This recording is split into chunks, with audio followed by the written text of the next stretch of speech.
Friends, स्वागत है आपका आपके अपने यूनिक एचडी सेंटर के ऑनलाइन क्लासेस में। तो जैसा कि सबको पता है कि हम अपना चौथा चैप्टर पढ़ रहे हैं। ठीक है, 3 चैप्टर हमने पूरे अपने कंप्लीट कर लिए और चौथा चैप्टर भी हम शुरू कर रहे हैं आज। कहे तो इसके पहले की जो वीडियो थी, यानी जो पिछली वीडियो हमारी पड़ी थी, उसमें हमने अपने चौथे चैप्टर यानी चौथे चैप्टर में जो कुछ भी हमको पढ़ना था चौथे अध्याय में, उन सभी के कहे तो एक एक टॉपिक के बारे में हमने बता दिया है कि हमको कौन कौन से टॉपिक को किस क्रम से पढ़ना है। ठीक है, तो जैसा जिन्होंने ना देखा हो, ठीक है, जो हमारे चैनल पे नए हो या जिनको ना पता हो कि हमको अपने चौथे चैप्टर में क्या क्या चीजें पढ़नी है, वो हमारी प्लेलिस्ट में जा करके चैनल पे हमारे प्लेलिस्ट में जाइए, वहां पे आप एक एक वीडियो को देख सकते हैं। और कहें तो लास्ट वाला वीडियो आप देखिएगा कि जिसमें हमने बताया है कि किन चीजों को हम अपने इस चौथे चैप्टर में पढ़ने वाले हैं। ठीक है, तो चलिए देर ना करते हुए हम अपना चौथा चैप्टर शुरू करते हैं कि चौथे चैप्टर में हम क्रम वाइज किन किन चीजों के बारे में जानने वाले हैं। ठीक है, तो सबसे पहले तो चौथा चैप्टर हमारा है क्या, देखिए चौथा चैप्टर हमारा है chemical bonding and molecular structure, यानी कि रासायनिक आबंधन तथा आणविक संरचना।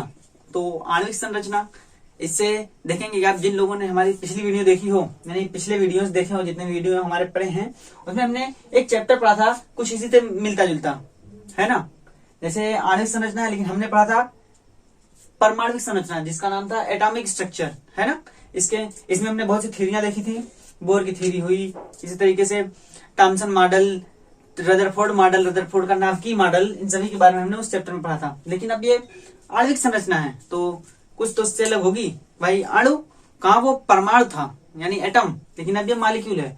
तो अब हमको ठीक इसी तरीके से मॉलिक्यूल के बारे में पढ़ना है। जैसे कि हमने एटम के बारे में पढ़ा कि एटम में क्या क्या चीजें पाई जाती हैं, किस तरीके से एटम बना होता है, किन किन कौन कौन से कॉन्स्टिट्यूएंट पार्टिकल एटम के अंदर पाए जाते हैं, कौन कौन से गुण होते हैं एटम्स के, है ना, यानी परमाणु कौन कौन सी प्रॉपर्टीज को दिखाता है। ठीक है, तो इसी तरीके से अब हम अपने इस चैप्टर में भी, यानी जिसका नाम है रासायनिक आबंधन एंड आणविक संरचना, इस चैप्टर में भी हम जानेंगे कि आबंधन किस तरीके से होता है, रासायनिक यानी केमिकल बॉन्डिंग किस तरीके से होती है, या केमिकल बॉन्ड कहते किसे हैं। ठीक है, फिर हम जानेंगे कि आणविक संरचना यानी मॉलिक्यूल की संरचना, जो मॉलिक्यूल पाया जाता है उसकी संरचना कैसी होती है। ठीक है, संरचना मतलब कह सकते हैं मॉलिक्यूल के अंदर बॉन्डिंग कैसी होती है, किन किन चीजों से मिलकर मॉलिक्यूल बना होता है।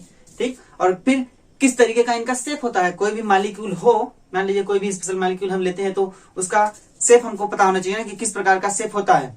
ठीक है, तो उन्हीं चीजों के बारे में हमको इस चैप्टर में अपने पढ़ना है। ठीक है, तो बात करें तो जो साइंटिस्ट हैं यानी जो वैज्ञानिक हैं, वो निरंतर, हम सबको पता है कि वो निरंतर कुछ ना कुछ कर रहे हैं, यानी नए नए खोजों को दुनिया के सामने ला रहे हैं, है ना।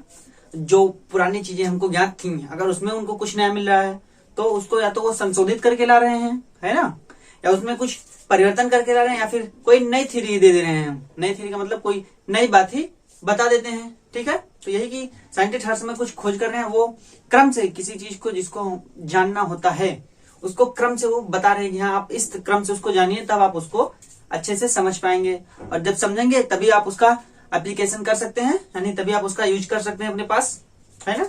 तो चलिए शुरू करते हैं हम इसका पहला टॉपिक कि कौन से टॉपिक से हमको इसमें शुरुआत करनी है। ठीक है, तो सबसे पहले तो बात करें जो मैटर होता है हमारा। मैटर नाम सुने भाई, पहले चैप्टर में हमने पढ़ाया है मैटर, जिसको हम बोलते हैं द्रव्य। ठीक है, द्रव्य ये क्या होता है, मैटर यानी कि द्रव्य, ये होता क्या है हमको पता है कि, या जिनको नहीं पता हो हमारी वीडियो में जाके देख सकते हैं कि मैटर यानी कि द्रव्य क्या होता है। ठीक, तो जो मैटर होता है वो बहुत छोटे छोटे पार्टिकल्स यानी बहुत छोटे छोटे कणों से मिलकर बना होता है। ठीक है, जिसका हमने शायद बता भी दिया था डाल्टन के परमाणु सिद्धांत में, है ना।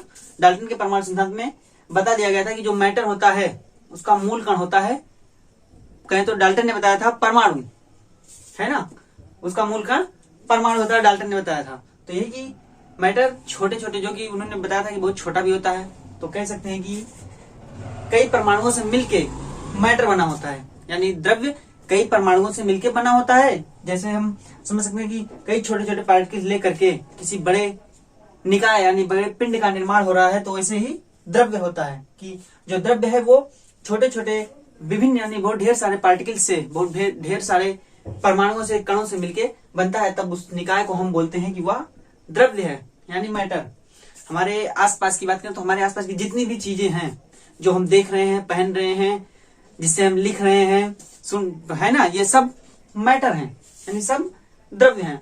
तो बात करें तो द्रव्य ही, ये बात तो होगी कि द्रव्य छोटे छोटे पार्टिकल से मिलकर बना होता है। तो चलिए ठीक है, तो अब ये पार्टिकल्स मिल के बना होता है ना, तो भाई मिलने का कोई कारण तो होगा, है ना, कोई कारण तो होगा कि वो परमाणु या जो भी कण मिल करके द्रव्य का निर्माण कर रहे हैं, वो क्यों भाई, आखिर क्यों मिल रहे हैं, है ना। ये तो समझना चाहिए कि भाई मिल रहा है, ठीक है, चलिए मिल रहा है, लेकिन वो मिला क्यों उसी से मिलकर के वही द्रव्य बनाया, क्यों वो परमाणु या वो पार्टिकल किसी दूसरे पार्टिकल से मिलकर के दूसरा परमाणु क्यों नहीं बनाया, क्यों वो कुछ निश्चित कहे तो कुछ सर्टेन कंपाउंड या सर्टेन यौगिक ही बना रहा है ना। तो इन सभी पे हमको चर्चा करनी है। तो पहले तो मैटर जान गए आप कि मैटर यानी द्रव्य क्या है। अब बात करें कि ये भी हो गया ना कि द्रव्य छोटे छोटे पार्टिकल से मिलकर बना होता है, तो इसी में नाम आया था क्या, एटम, यानी कि जिसको हम बोलते हैं परमाणु। अभी मैंने नाम लिया परमाणु, ठीक है। तो परमाणु आपको पता होगा कि हर परमाणु या हर तत्व हमारे नेचर यानी हमारी प्रकृति में फ्रीली कहे तो स्वतंत्र रूप से नहीं घूम सकता है ना।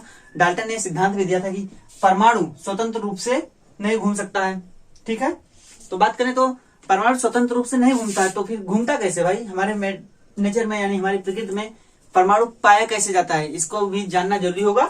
तो जो एटम है ये एक विशिष्ट प्रकार यानी विशिष्ट गुण के द्वारा कहे तो एक अपना खुद का गुण, भाई कोई भी चीज हो उसका एक अलग गुण होगा, है ऐसा तो है नहीं कि हर पदार्थ कोई भी व्यक्ति, अगर हम समझना चाहें तो ये तो है नहीं कि हर व्यक्ति सेम गुण रखेगा, नहीं ना भाई, मान सकते हैं कि कुछ गुण सेम होगा लेकिन मैक्सिमम गुण जो होगा वो डिफरेंट होगा ना। तो उसी तरीके से जो एटम्स हैं, एक तो है नहीं, किसी एक का तो एटम है नहीं, एटम ढेर सारे भाई, परमाणु संख्या बहुत ज्यादा है। तो वही की जो एटम होता है यानी परमाणु होता है, ये जो हमारे नेचर में पाया जाता है वो अलग अलग ग्रुप्स में कहें तो समूह में पाया जाता है, और वो जिस समूह में पाया जाता है वो समूह अलग अलग कहें तो अलग अलग प्रॉपर्टीज या अलग अलग गुण दिखाते हैं, ठीक। मान लीजिए कोई समूह पाया गया, जैसे हम बात करें तो उतना तो सब जानते हैं, मान लीजिए CH4 यानी मेथेन पाया गया, इसका गुण कुछ अलग होगा, ये भी एक प्रकार का स्पीसीज है, रासायनिक स्पीसीज। NH3 पाया गया, ये भी एक अलग प्रकार का स्पीसीज है। H2O पाया गया, भाई ये अलग प्रकार का। अब देखेंगे आप, यहाँ भी H, यहाँ भी H, यहाँ भी H, लेकिन इसके साथ जब मिला तो अलग प्रॉपर्टी दिखा रहा है, इसके साथ जब है तो दूसरी प्रकार की प्रॉपर्टी दिखा रहा है, इसके साथ जब मिला यानी जब मेथेन बनाया तब उसकी प्रॉपर्टी कहे तो उसका गुण कुछ अलग है ना, सेम तो है नहीं भाई, पाया तो गया हाइड्रोजन ही, लेकिन यहाँ पे दूसरा गुण, यहाँ पे दूसरा गुण, यहाँ पे दूसरा गुण, है ना। तो वही कि ये जो एटम है ये फ्रीली नहीं मूव करता, ठीक। जो एटम है वो अलग अलग ग्रुप्स कहें तो अलग अलग समूहों में पाया जाता है, ठीक है। जिसमें बात करें तो पाया जाना तो ठीक है, संभव होगा कि पाया जाता है अलग अलग समूह में। अब भाई वो उस समूह में क्यों पाया जा रहा है, क्यों, बात अब क्यों आएगी ना कि क्यों पाया गया, मान लीजिए हम मान लेते हैं कि हाँ पाया गया, लेकिन अब क्यों पाया जाएगा उसको देखिए। तो बात करें अगली जो स्पीसीज हमारी होती है तो अगला जो पार्टिकल या कण हमारा होता है वो नाम आता है मॉलिक्यूल्स का। मॉलिक्यूल्स यानी कि जिसको हम बोलते हैं अणु, ठीक, अणु। अब ये अणु क्या होता है, बात आई फिर। तो बात करें तो जब ढेर सारे एटम्स यानी जिसको अभी तक हम लोग ग्रुप का नाम दे रहे थे, ग्रुप कह रहे थे ना कि एटम्स ग्रुप में पाए जाते हैं अलग अलग जो कि अलग प्रकार के गुण रखते हैं, तो अब उन्हीं ग्रुप्स को ही हम कह सकते हैं कि वो मॉलिक्यूल्स हैं, यानी मॉलिक्यूल अणु, ठीक है। यानी मतलब परमाणु जुड़ा है किससे, परमाणु से, और भी परमाणुओं से कह सकते हैं जुड़ा है। तब इस पूरे निकाय को यानी इस पूरे निकाय को हमने नाम दिया क्या, अणु।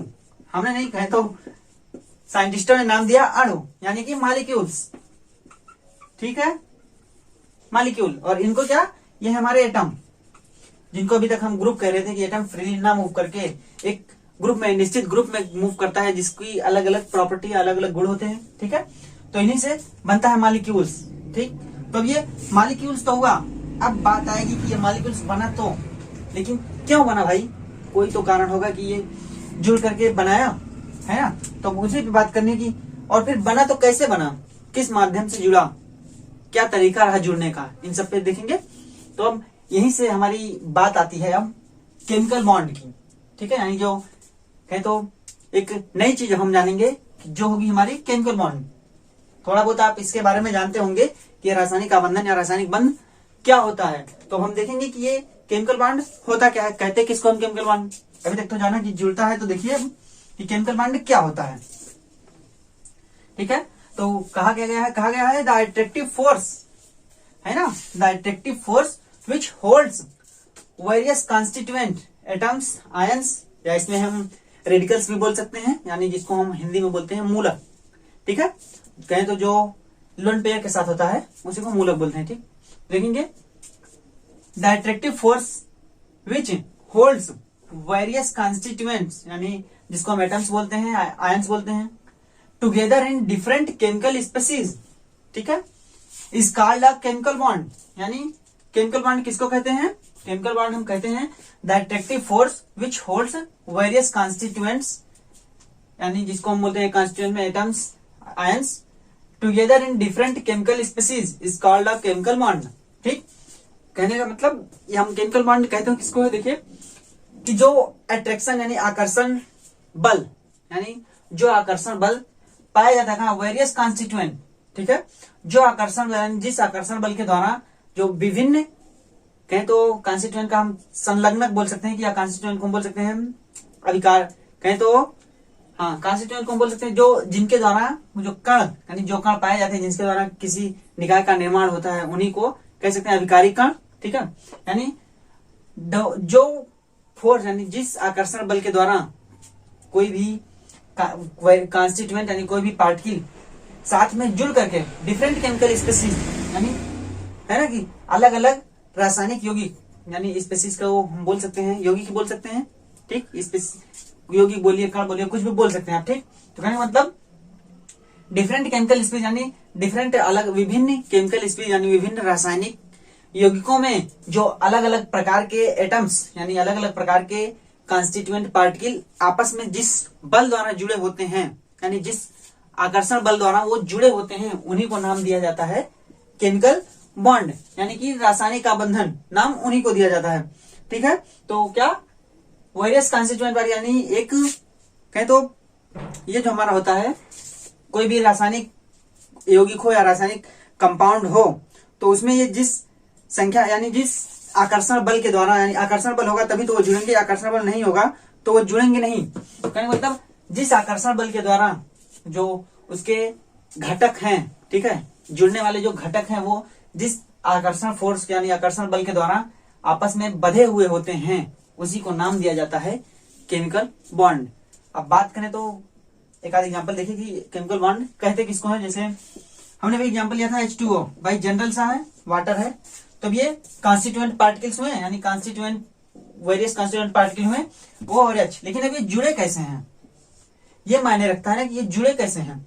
जैसे तभी तो हम जान पाएंगे, इसकी जो संरचना होती है वो ये होती है, ठीक है। तो ये जो हमारा होता है ये, ठीक है, जिसको देखना है एक OH, जिसको हम बोलते हैं बॉन्ड, लेकिन ये कहते किसको है, इसी को हम बोलते हैं केमिकल बॉन्ड, ठीक है। क्या केमिकल बॉन्ड इसी को बोलते हैं, लेकिन अब ये केमिकल बॉन्ड कई प्रकार का, उसी तरीके से जितने भी होते हैं, जितने भी स्पीसीज या जितने भी यौगिक पाए जाते हैं, उन सभी में जो उसके कॉन्स्टिट्यूएंट पार्टिकल यानी जो उसके घटक होते हैं, संलग्नक होते हैं, वो इसी तरीके से केमिकल बॉन्ड से जुड़े होते हैं, यानी जो आकर्षण बल होता है उसी को हम कॉन्स्टिट्यूट कहें तो उसी को केमिकल बॉन्ड का नाम दिया जाता है, ठीक है। तो ये था केमिकल बॉन्ड।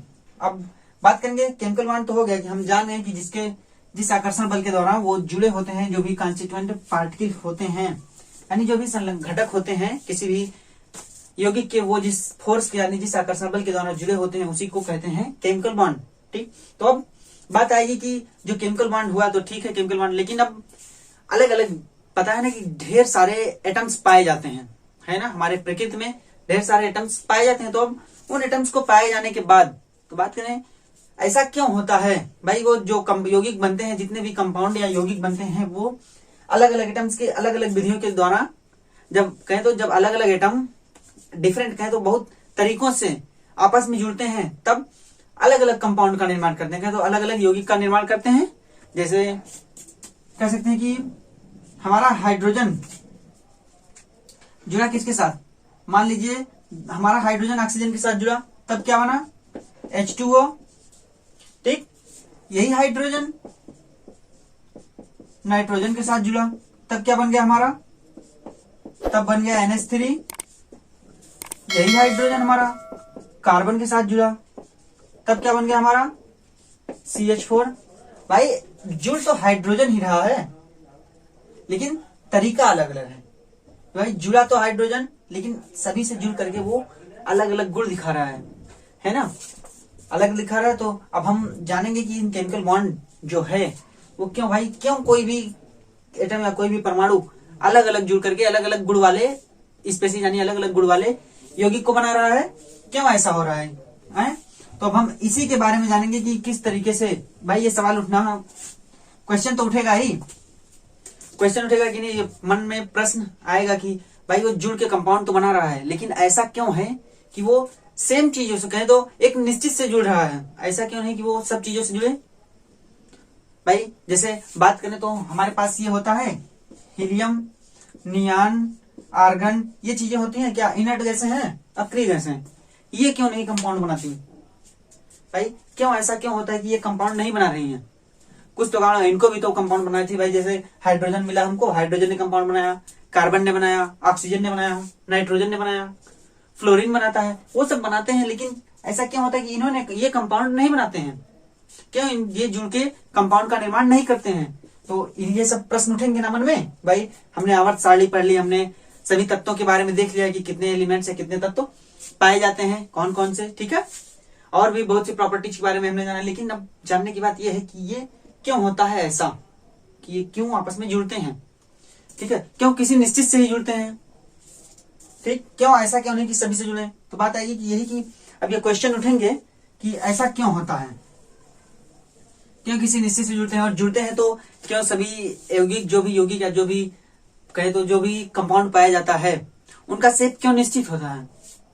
भाई क्यों निश्चित होता है? मान लीजिए ये जो CH4 हमारा पाया जाता है, इसका शेप क्यों निश्चित होता है? भाई यही तो शेप होता है इसका, ये होता है CH4 का शेप। क्यों इसका शेप ऐसा होता है? क्यों हमारे NH3 का शेप ऐसा होता है? क्यों NH3 का शेप ऐसा होता है? भाई निश्चित शेप है। क्यों हमारे H2O का शेप ऐसा होता है? भाई ये सब बात उठना चाहिए ना कि हाँ, हमको पढ़ाया जाता है कि इसका शेप कहे तो वाटर का, कहे तो H2O यानी वाटर अणु का शेप इस तरीके से होता है, यानी V आकार का। क्यों इसका शेप टेट्राहेड्रल होता है? क्यों इसका शेप पिरामिड के आकार का होता है? भाई मन में तो सवाल उठेगा क्यों होता है। तो इन्हीं सब की जानकारी के लिए, कहे तो इन्हीं सबको एक्सप्लेन करने के लिए कुछ थ्योरीज दी गई, ठीक है, कुछ थ्योरीज दी गई जिसके अनुसार इन सब की व्याख्या होती है, उन्हीं सब थ्योरीज को हमको इस चैप्टर के अंतर्गत पढ़ना है। तो ये केमिकल बॉन्डिंग में देखिए कौन कौन सी थ्योरी दी गई है हमको पढ़ने के लिए। तो देखिए जैसे बात करें, पहले थ्योरी दी गई कॉसेल्स-लेविस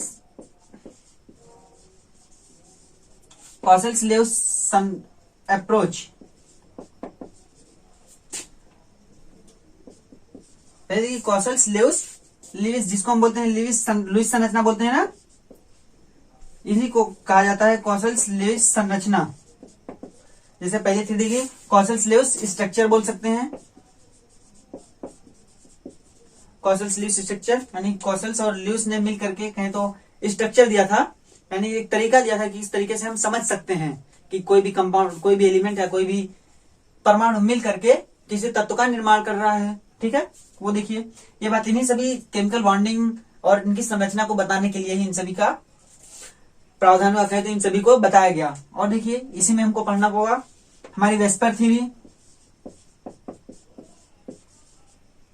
ठीक है, वेस्पर थ्योरी। फिर अगली बात हमारी VBT यानी valence bond theory. VSEPR theory जिसको हम बोलते हैं valence shell electronic pair repulsion, यानी वैलेंस सेल वैद्युत युग्म प्रतिकर्षण, ठीक है। ये बोलते हैं कि वैद्युत प्रतिकर्षण यानी जो वैलेंस शेल होता है उसमें जो इलेक्ट्रॉन युग्म होता है उसमें जो प्रतिकर्षण होता है उसी के बारे में इसमें, और ये सब बातें इन्हीं के लिए हैं। और वीवीटी के बाद और एक चीज हमारी बचती है एमओटी यानी मॉलिक्यूलर ऑर्बिटल थ्योरी, जिसको बोलते हैं अणुकक्षक सिद्धांत, ठीक है। और ये होती है वीवीटी यानी वैलेंस बॉन्ड थ्योरी, जिसको संयोजकता कोश सिद्धांत बोलते हैं। तो इन्हीं सब के बारे में हमको पढ़ना है और यही सब चीजें जो हैं यही हमको बताती हैं इस कहें तो रासायनिक बंधन के बारे में कि कोई भी कंपाउंड या कोई भी मॉलिक्यूल्स कोई भी कंपाउंड है तो उसकी संरचना किस प्रकार से है या वो किस प्रकार से बंध से जुड़ा हुआ है, यानी उसके एटम्स जो कॉन्स्टिट्यूएंट एटम्स हैं या घटक हैं वो किस फोर्स यानी किस फोर्स ऑफ अट्रैक्शन जो यहाँ पे है अट्रैक्टिव फोर्स, किस अट्रैक्टिव फोर्स से जुड़े हुए हैं आपस में, उस सभी के बारे में चर्चा करने यानी उन सभी के बारे में बताने के लिए इन चीजों को हमको जानना जरूरी है, तभी हम उन चीजों के बारे में जान सकते हैं, ठीक है। किसी भी एलिमेंट के बारे में हम बता सकते हैं। तो इन्हीं सब चीजों को हमको इस चैप्टर में आगे पढ़ना है, ठीक है। तो बात करें तो इतना तो ठीक है। अब दरअसल जो होता है कि ये जो चीजें होती हैं यानी जो भी कारण घटते हैं, यानी कारण घटने का मतलब जो भी एटम्स मिल करके किसी नए यौगिक का निर्माण करते हैं वो कहीं ना कहीं तो सीधे डायरेक्टली संबंधित है किससे, किसी भी एटम की इलेक्ट्रॉनिक संरचना यानी किसी भी एटम की संरचना से, ठीक है, या उसके विभिन्न विन्यासों से जो कि हमने पहले पढ़ा रखा है इलेक्ट्रॉनिक विन्यास, ठीक, उन विन्यासों से सीधा सीधा संबंधित है। इन सबका जुड़ना यानी हाइड्रोजन का ऑक्सीजन के साथ जुड़ करके H2O बनाना, H2O2 बनाना, या नाइट्रोजन का हाइड्रोजन के साथ जुड़ करके NH3 बनाना, अमोनिया बनाना NH4, ये सब बातें उसी पे डिपेंड करती है तो इलेक्ट्रॉनिक संरचना पे और एटम की संरचना पे यानी परमाणु संरचना और इलेक्ट्रॉनिक विन्यास पे।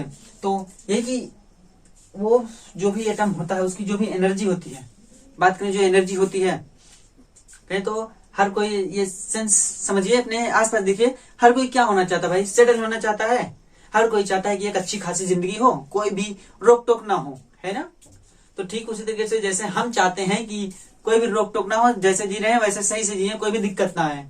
तो उसी तरीके से जो भी एटम्स यानी जो भी एलिमेंट्स पाए जाते हैं हमारे नेचर में वो भी कोशिश करते हैं, चाहते हैं कि हम अलग ही रहें, कहें तो हम सबसे ज्यादा स्टेबल रहें, कहें तो अस्थायित्व को प्रदान करें यानी अस्थायित्व को प्राप्त करें।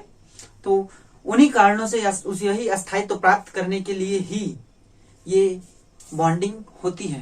बॉन्डिंग मतलब ये आबंधन उनका एक दूसरे में आपस में जुड़ना वो इन्हीं कारणों से होता है कि ताकि वो अपने मैक्सिमम अस्थायित्व यानी मैक्सिमम स्टेबिलिटी को प्राप्त करें, जो कि हमारी प्रकृति का कहते हैं प्राकृतिक नेचर है यानी प्राकृतिक गुण है कि किसी भी एटम्स को अस्थायित्व देने के लिए उसको बांधना पड़ता है। बांधना मतलब उसका बंद कराना पड़ता है। तो यही अब हम देखेंगे, इसी में शुरुआत करेंगे अपने पहले टॉपिक की, जो कि हमारा पहला टॉपिक होगा क्या, कोसल्स-लेविस अप्रोच, ठीक है। तो चलिए पहले टॉपिक अपना देखते हैं। तो देखिए अब उस टॉपिक के आगे हमको देखना क्या है, बात करें तो ये हमारा पहला टॉपिक होगा, ठीक है। अभी तक तो कहें तो चैप्टर का इंट्रोडक्शन बोल सकते हैं कि क्या चीजें हमको किस तरीके से पढ़नी है, तो हम कह सकते हैं हमारा पहला टॉपिक होगा, ठीक है। तो पहला टॉपिक क्या, कोसल-लेविस अप्रोच टू केमिकल बॉन्डिंग, यानी कि कोसल और लेविस की अवधारणा क्या है किसी रासायनिक आबंधन के लिए, ठीक है। तो देखिए क्या, रासायनिक आबंधन की कोसल-लेविस अवधारणा, ठीक। तो अब देखेंगे कि ये रासायनिक आबंधन, तो हमने जाना कि रासायनिक आबंधन क्या होता है। तो अब ये रासायनिक आबंधन की व्याख्या करने के लिए किस तरीके से साइंटिस्ट यानी जितने भी वैज्ञानिक हुए उन्होंने किस तरीके से अपनी अपनी थ्योरी दी, ठीक है। तो बात करें तो बहुत बड़ी संख्या में जो साइंटिस्ट हैं यानी जो वैज्ञानिक थे, बहुत बड़ी संख्या में सब लोगों ने अपनी अपनी थ्योरीज दी, लेकिन अंततः जो कोसल और लेविस थे, अंततः जो कोसल और लेविस ये अमेरिका के थे, ठीक है।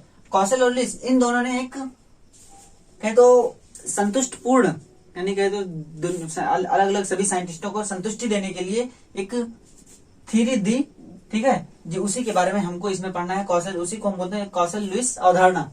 लेकिन इन्होंने ये भी माना, ठीक है, ये सब देने के बाद इन्होंने कुछ कहा, इन्होंने कि हम अपनी थ्योरी के अनुसार कुछ स्पेशल कहें तो कुछ स्पेशल यौगिक या कुछ ही यौगिकों के बारे में बता सकते हैं, बाकी अदर यौगिकों के लिए हमारी थ्योरी फेल हो जा रही है, उसके लिए कोई दूसरी थ्योरी आनी चाहिए, ठीक है। तो कहने का मतलब कोसल और लेविस पहले साइंटिस्ट हुए, यानी ये 1916 की बात है, ठीक है। 1916 में कॉसेल्स और लुईस इन दोनों ने एक संतुष्टिपूर्ण सिद्धांत दिया, किसी भी कहे तो सिद्धांत दिया यौगिकों के बॉन्डिंग के लिए कि कौन कौन से किस तरीके से उनकी बॉन्डिंग यौगिकों में एलिमेंट्स यानी जो एटम पाए जाते हैं उनकी बॉन्डिंग किस तरीके से होती है।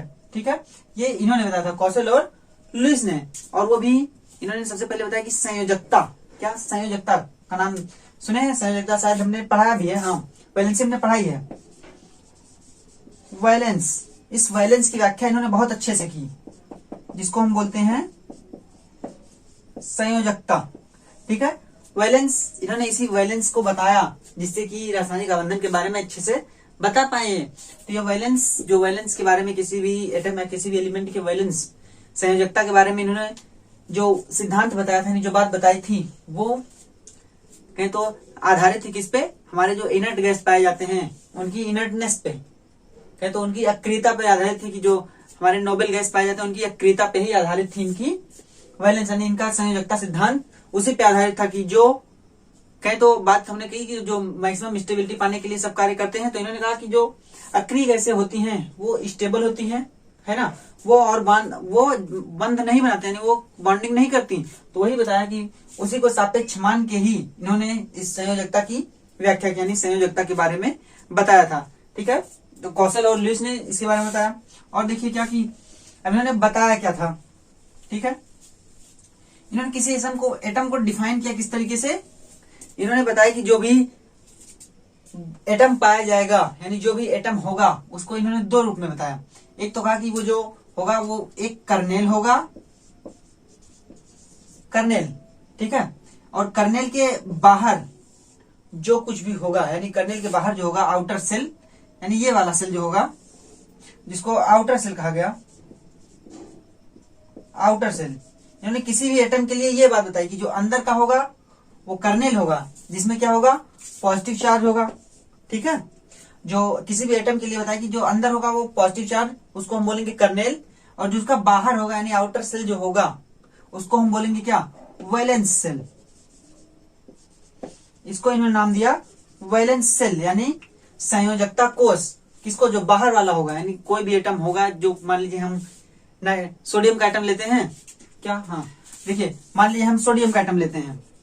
ठीक है, तो इन्होंने बताया कि ये जो सोडियम होगा ये कर्नेल होगा, यानी पॉजिटिव धनायनों का समूह होगा। ठीक है, धनायनों का समूह पॉजिटिव, और ये जो इसके बाहर का हिस्सा होगा ये, इसको इन्होंने वैलेंस सेल कहा।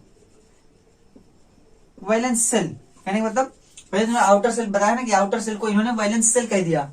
वैलेंस सेल कहने से इनका तात्पर्य क्या है? वैलेंस सेल कहा तो हमको पता है कि जो मैक्सिमम रिएक्शंस होते हैं यानी मैक्सिमम बॉन्ड्स बनते हैं उसमें वैलेंस सेल ही भाग लेता है, जबकि इनर्ट सेल यानी जो अंदर के सेल होते हैं वो भाग नहीं लेते, इनर्ट सेल भाग नहीं लेते ना। तो यही इन्होंने बताया कि जो कर्नेल होगा और आउटर सेल होगा, तब इस पूरे को मिला करके हम क्या नाम देंगे? पूरे को मिला करके हम नाम देंगे एटम। यानी एटम इस तरीके से होता है, यानी परमाणु जो होता है वो इसी तरीके से होता है। ठीक है, और फिर इन्होंने इसको बताने के बाद अब बताया कि जो आउटर सेल होता है, यानी जो वैलेंस सेल या आउटर सेल होगा, उसमें मैक्सिमम नंबर ऑफ इलेक्ट्रॉन्स कितने होंगे? 8। ठीक है, 8 यानी कि ऑक्टेट, इसी को कह सकते हैं ऑक्टेट। ठीक, मैंने बताया कि जो बाहरी सेल होगा यानी जिसको हम वैलेंस सेल बोलेंगे, उसमें जो मैक्सिमम नंबर ऑफ इलेक्ट्रॉन्स होंगे वो होंगे 8। ठीक है, और इसी 8 के आधार पे इन्होंने संयोजकता को बताया कि किसी भी एटम में या तो उसकी किसी भी एटम या किसी भी परमाणु की संयोजकता वो होगी जो उसमें आउटर सेल में नंबर ऑफ इलेक्ट्रॉन्स होंगे, यानी जो जितने इलेक्ट्रॉन होंगे उसके आउटर सेल में वही उसकी संयोजकता होगी। या फिर दूसरा तरीका होता है, या फिर जितने इलेक्ट्रॉन्स उस आउटर सेल में हों उनको 8 संख्या, ये जो 8 लिखी गई संख्या, इसमें से घटा दें, तब जो बचेगी वो उसकी संयोजकता होगी। यानी 2 तरीका बताया था। ठीक है, ये बात हुई ऑक्टेट यानी मैक्सिमम 8 इलेक्ट्रॉन। अब इन 8 इलेक्ट्रॉनों के रहने की बात इन्होंने बताई कि ये 8 इलेक्ट्रॉन रहेंगे कैसे।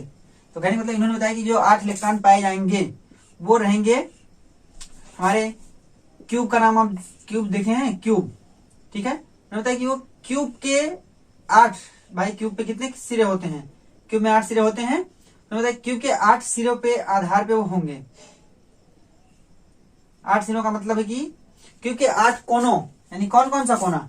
एक कोना ये, एक कोना ये, अगला ये और अगला ये, और कितने कोने बचे, 1 2 3 और 4, यानी जो मैक्सिमम नंबर ऑफ इलेक्ट्रॉन्स यानी मैक्सिमम 8 इलेक्ट्रॉन जो पाए जाएंगे आउट वैलेंस सेल में यानी आउटर सेल में, वो क्यूब के 8 कोनों पे ही होंगे, यानी मतलब क्यूब के आधार पे, यानी कह सकते हैं क्यूब जो होगा उसके 8 कोने जिस तरीके से होंगे उसी तरीके से वो इलेक्ट्रॉन वहां पे उपस्थित होंगे, अरेंज होंगे। ठीक है, ये बताया था इन्होंने, किसने, लुईस ने और कॉसल्स ने। और फिर बताया कि मान लीजिए हम सोडियम के लिए लेते हैं यानी Na, तो इसका जो आउटर सेल होगा उसमें 1 इलेक्ट्रॉन होता है, हमने इलेक्ट्रॉनिक कॉन्फ़िगरेशन पढ़ा है। ठीक है, 1s2 2s2 2p6 और 3s1। ठीक है, वो होगा। तो जो इसका 1 इलेक्ट्रॉन होगा वो सिर्फ क्यूब के एक कोने पे होगा। ठीक है, यही बताया था इन्होंने यानी कॉसल्स लुईस ने कि एक कोने पर होगा। फिर बताया कि जो बॉन्ड बनेगा, जैसे अब यहां से नाम दे दिया ऑक्टेट, इसी से हम जानेंगे, आपने हो सकता है नाम सुना हो ऑक्टेट रूल। ठीक है, तो ऑक्टेट के बारे में यहां से बात चलिए ना कि ये ऑक्टेट है। तो अब इसी पे इन्होंने बताया कि जो अलग अलग बॉन्ड बनेंगे, जैसा कहने का मतलब है, जैसे हम एग्जांपल लें, ये तो हो गया। तो देखिए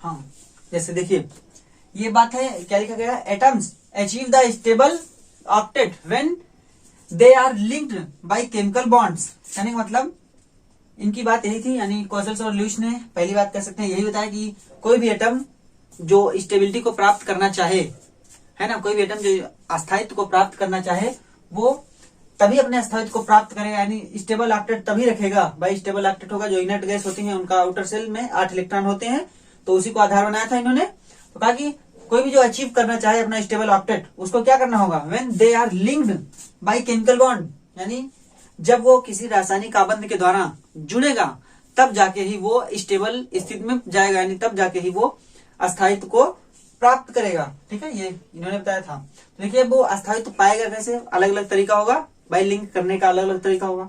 तो वही चीज जैसे सोडियम के लिए बताया कि 1 पे होगा, और अगर बात करें तो NaCl जब बने यानी NaCl, ठीक है, तो ये किस तरीके से बनेगा भाई, ये हमको पता है कि सोडियम 1 इलेक्ट्रॉन त्यागेगा, ठीक है, और क्लोरीन 1 इलेक्ट्रॉन इससे ग्रहण करेगा, कहीं मतलब ये त्यागेगा ये ग्रहण करेगा, तब जाके ये NaCl बॉन्ड बनेगा ना, जो कि वैद्युत बांध होता है। ठीक है, तब जाके ये NaCl मिलकर के बॉन्ड बनाएंगे। ये बताया था कि ये त्यागे और ये ग्रहण करें। ठीक है, और सबको पता है यही कि जो आउटर सेल होता है वही इलेक्ट्रॉन अभिक्रिया में भाग लेते हैं। ठीक है, लेकिन जो अंदर वाले होंगे वो बॉन्ड बनाने में भाग नहीं लेंगे। अब बात करें तो इसी पे ये तो डिफरेंट हो गया, ये तो हमारा हो गया कहे तो पीरियोडिक टेबल के एकदम लेफ्ट वाला, और ये हो गया हमारा एकदम राइट वाला, बोल सकते हैं हेलोजन, और ये बेस मटेरियल बेस एलिमेंट बोल सकते हैं, बेसिक। तो जब बात ये तो इस तरीके से बनेगा, लेकिन अगर बात करनी हो कि ये सब बने Cl2 H2 F2 ये चीजें बनेंगी, तो ये किस प्रकार से बनेंगी भाई, सवाल तो उठना चाहिए ना भाई। वो तो मान लीजिए बन गया, एक ने इलेक्ट्रॉन को दिया और दूसरे ने इलेक्ट्रॉन ग्रहण किया, तो उससे उनके अष्टक पूरे हो गए, यानी उसका 8वां वैलेंस शेल में 8 इलेक्ट्रॉन हो गए।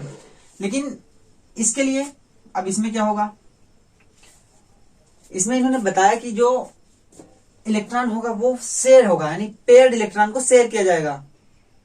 क्या कहें, मतलब इलेक्ट्रॉनों की शेयरिंग होगी, 1 इलेक्ट्रॉन ये भी दे 1 इलेक्ट्रॉन ये भी दे, तब बॉन्ड बनेगी। जैसे क्लोरीन की बात करें तो क्लोरीन के 2 एटम है Cl2, एक क्लोरीन वो एक क्लोरीन वो, कहा गया कि 1 इलेक्ट्रॉन ये देगा और 1 इलेक्ट्रॉन ये देगा, तब जाके ये बॉन्ड का निर्माण होगा। ठीक है, कहें मतलब अभी तो एक दे रहा था और एक ले रहा था, लेकिन अब बात बनेगी कि दोनों लोग 1-1 इलेक्ट्रॉन देंगे, तब जाके ये बंध यानी इस बॉन्ड का निर्माण होगा। ठीक है, यही बताया गया इनमें। तो अब बात करें तो ये बात इन्होंने यही अवधारणा थी इनकी, यानी कॉसल्स और लुईस की अवधारणा थी बॉन्ड बनने की। क्या, एक तो बताया कि 1 इलेक्ट्रॉन देगा, एक एटम जो होगा वो इलेक्ट्रॉन देगा और एक दूसरा एटम इलेक्ट्रॉन को ग्रहण करेगा, तब बॉन्ड बनेगा। फिर बताया कि अगर सेम एटम हो तब की केस में दोनों एटम 1-1 इलेक्ट्रॉन का साझा करेंगे, शेयरिंग करेंगे, तब जाके बॉन्ड का निर्माण होगा। ठीक है, अब देखिए आगे की भाई, अब लुईस सिंबल, हम लुईस पढ़े ना, नाम सुना होगा कि लुईस संरचना बनाइए। तो लुईस संरचना में इन्होंने एक तरीका दिया इलेक्ट्रॉनों को बताने के लिए, इलेक्ट्रॉनों को दर्शाने के लिए। तो क्या दिया देखिए, लुईस सिंबल यानी कि लुईस प्रतीक। तो कहा GN Lewis introduced a simple notation to represent the valence electron in an atom. ठीक है, क्या बताए कि किस तरीके से हम इलेक्ट्रॉन को रिप्रेजेंट कर सकते हैं, यही तरीका बताया ना। देखिए क्या तरीका इन्होंने कहा था, इन्होंने कहा कि इन्हीं जो तरीका इन्होंने जो सिंपल नोटेशन इन्होंने दिया उसी को नाम दिया जाता है लुईस सिंबल। जैसा इन्होंने इनका नोटेशन था डॉट के रूप में। ठीक है, इलेक्ट्रॉनों को ये डॉट के रूप में बताते थे। ठीक, डॉट, कोई भी जितने भी इलेक्ट्रॉन होंगे उतने डॉट होंगे। तो कहने का मतलब कह सकते हैं कि इससे किसी भी आउटर सेल में, यानी किसी भी एटम के आउटर सेल में जितने इलेक्ट्रॉन पाए जाएंगे उन सभी को डॉट से दिखाया जाएगा। अगर 2 इलेक्ट्रॉन पाए जाते हैं तो 2 डॉट, 3 इलेक्ट्रॉन पाए जाते हैं 3 डॉट, 8 इलेक्ट्रॉन पाए जाते हैं तो 8 डॉट। ठीक है, तो इसी तरीके से नोटेशन था। तो देखिए कुछ नोटेशन आपको बता देता हूं कि किस तरीके से डिनोट किया जाता है। तो जैसे सोडियम है, ठीक है, अभी देखिए और लिख लेते हैं इसी ग्रुप में, सोडियम और मान लीजिए मैग्नीशियम, और हमारा हो जाएगा बोरान, और हमारा हो जाएगा कार्बन। कार्बन के बाद बात आती है किसकी, 6-7, नाइट्रोजन, ऑक्सीजन, और मान लीजिए यहाँ पे नीचे देखिए नहीं तो उधर दिक्कत हो जाएगी। सोडियम ये हुआ, नाइट्रोजन, ऑक्सीजन, फ्लोरीन, और बात आएगी नियान की। तो मान लीजिए ये हमारे हैं। तो अब इसको हम दर्शाएंगे कैसे, इसमें इलेक्ट्रॉन वैलेंस सेल में कैसे दिखाएंगे हम। देखिए क्या, सोडियम में जो लास्ट वैलेंस सेल होता है, यानी वैलेंस सेल जो होता है उसमें कितने इलेक्ट्रॉन पाए जाते हैं, सिर्फ 1। तो इसको दर्शाया गया इस तरीके से, एक सिंबल यानी एक बिंदु। मैग्नीशियम जो होता है इस पे कितने इलेक्ट्रॉन होते हैं लास्ट में, यानी वैलेंस सेल में कितने इलेक्ट्रॉन, 2 होते हैं, तो उसको दिखाया गया 2। ठीक है, अब बात करें तो और किसका, देखिए मैग्नीशियम में दिखाया गया। ठीक, मैग्नीशियम में 2 होते हैं तो इसको देखिए इस तरीके से दिखाया जाएगा। देखिए एक यहाँ पे, एक यहाँ पे, तो इस तरीका होगा, जितने इलेक्ट्रॉन होंगे उसको दिखाने का। ठीक है, फिर देखिए ये हमारा बोरान, यहाँ पे मैग्नीशियम है, आप इसमें दूसरे आवर्त का कोई भी ले सकते हैं, दूसरे आवर्त का जो भी होगा उसके वैलेंस सेल में 2 इलेक्ट्रॉन होंगे। ठीक, तो उसको ऐसे ही दिखाया जाएगा। ठीक है, आप इसको देख सकते हैं, यहाँ पे दूसरा एग्जाम्पल अगर हम लिखें, मैग्नीशियम डाल के अगर हम बेरिलियम लिख दें ताकि एक बढ़िया आवर्त बन जाए, जो कि हमारा सेकंड पीरियड होता है। ठीक है, क्या, बेरिलियम सेकंड पीरियड होता है, ये सिंबल है। फिर देखिए अब बात करिए कि अगर 3 इलेक्ट्रॉन हो जाए तब कैसे दिखाएंगे, तब का तरीका था देखिए 1, 2 और ये 3। ठीक है, ये तरीका होगा जब 3 इलेक्ट्रॉन हो गए। 4 के लिए देखिए, यानी कि कार्बन और नाइट्रोजन यहाँ है, तो कार्बन जब होगा यानी जब 4 इलेक्ट्रॉन होंगे तब दिखाएंगे हम इस तरीके से, 1, 2, 3, 4। ठीक है, ये 4, और जब 5 की बात आएगी तब हम इस तरीके से दिखाएंगे, 1, 2, 3, 4 और 5 हुए ना। जब बात 6 किया है तब देखिए किस तरीके से, 1, 2, 3, 4, 5 और ये 6। ठीक है, ये 6 होगा। देखिए इसको या तो यहाँ पे हटाइए, यहाँ पे लगाइए, देखिए ये तरीका होगा 6। लेकिन अब बारी आएगी 7, जब इलेक्ट्रॉन हो जाए आउटर सेल में 7 इलेक्ट्रॉन हो और 8। देखिए 7वां मतलब हम कह सकते हैं फ्लोरीन और नियान। तो जब 7वां इलेक्ट्रॉन होगा तब दिखाएंगे हम इस तरीके से, 2, 2 यानी 1, 2, 3, कितना हुआ, 6 हो गए, और 7वां हमारा नीचे। ठीक है, जब बारी 8 की आएगी तब इस तरीके से दिखाएंगे, 2, 4, 6, 8।